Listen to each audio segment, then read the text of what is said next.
नमस्कार, आप उत्कर्ष पत्रिका देख रहे हैं और मैं हूं आपके साथ वैभव सिंह। उत्तर प्रदेश की नई सरकार के जो 100 दिनों का रोड मैप है उसको सरकार के द्वारा तैयार कर लिया गया है।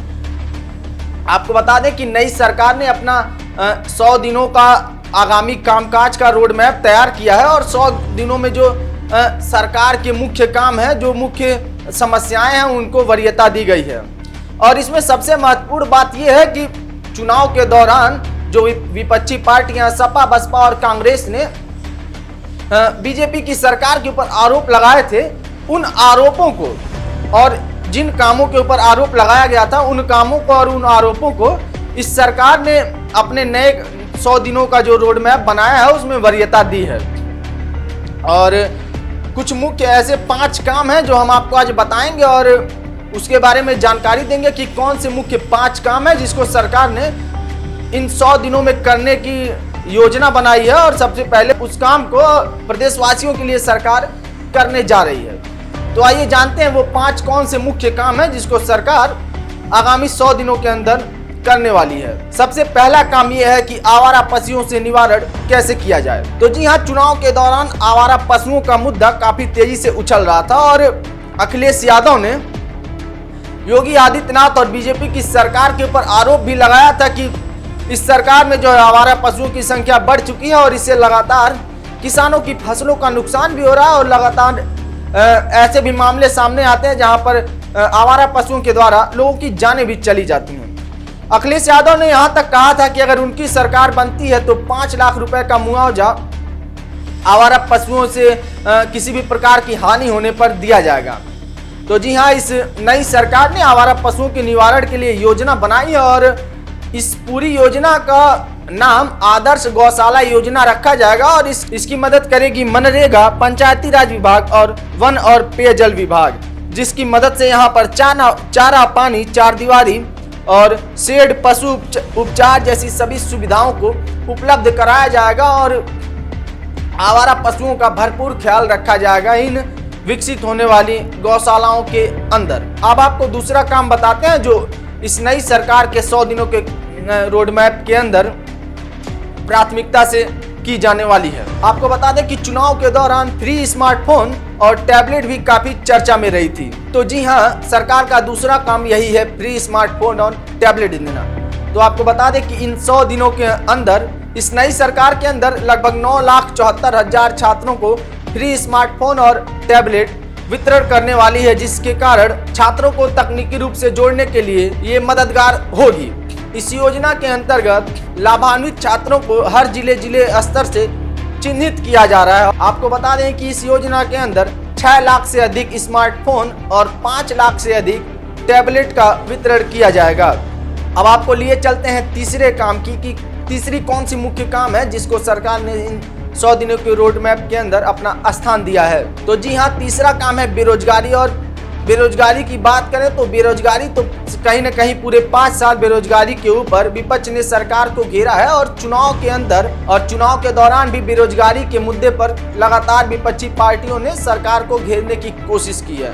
तो सरकार ने बेरोजगारी को भी अपने इन 5 कामों में स्थान दिया है। और आपको बता दें कि इन 100 दिनों के अंदर 10,000 नई नौकरियां उत्तर प्रदेश की नई सरकार के द्वारा निकाली जाएंगी और युवाओं को दी जाएंगी और 50,000 युवाओं को स्वरोजगार योजना के अंतर्गत जोड़ने का भी फैसला सरकार ने लिया है।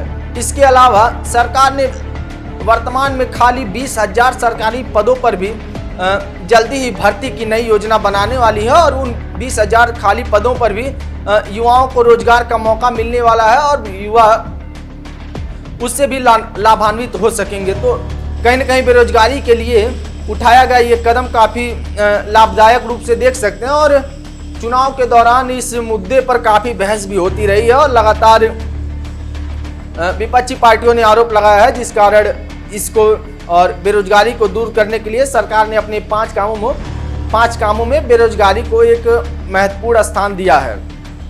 तो हमने बताया कि 10,000 नए पदों की घोषणा होगी, नए नियुक्तियां होंगी, 10,000 नए नौकरी युवाओं को मिलेगी, वहीं 20,000 खाली पदों पर भी भर्ती की जाएगी और 50,000 युवाओं को स्वरोजगार योजना के अंतर्गत जोड़ा जाएगा। अब चौथे काम पर नजर डालते हैं कि चौथा कौन सा काम है जिसको सरकार ने अपने इन रोड मैप के अंदर स्थान दिया है। चौथा जो काम है वो भी काफी महत्वपूर्ण है और चौथे काम को बता दें कि ये फ्री राशन योजना है। जी हाँ, उत्तर प्रदेश की नई सरकार ने अपनी पहली कैबिनेट में ही 15 करोड़ उत्तर प्रदेश वासियों के लिए एक सौगात के रूप में फ्री राशन की योजना दी है, जिसके अंतर्गत दाल, नमक और चावल वितरण की योजना है। और इसको जो कि चुनाव के बाद इसको बंद किए जाने की खबरें आ रही थी कि मार्च में ये बंद हो जाएगा, जिसकी अवधि को अब बढ़ा दिया गया है और 3 महीने की अवधि बढ़ा दी गई है। अब ये जून 2022 तक ये अवधि चलेगी। आपको बता दें कि इस योजना का लाभ 15 करोड़ लोग ले सकेंगे और इसमें कुल 3270 करोड़ के आसपास सरकारी खर्च का अनुमान भी लगाया गया है और सरकार इतना खर्च करेगी 15 करोड़ लोगों तक फ्री राशन पहुंचाने के लिए। तो कहीं ना कहीं राशन की भी जरूरत और राशन का भी मुद्दा चुनाव में काफी तेजी से उभर रहा था और इसका भी ख्याल रखा गया है और अपने इन 5 कामों में सरकार ने इसे भी स्थान दिया है।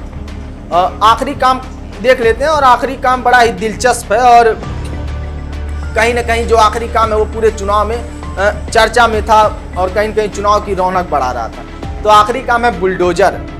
अब बुलडोजर कोई काम तो नहीं है, लेकिन हाँ, बुलडोजर की जिक्र चुनाव के दौरान काफी तेजी से हुई है और जो गुंडों बदमाशों में खौफ था वो लगातार देखने को मिल रहा है सरकार के गठन के बाद से ही।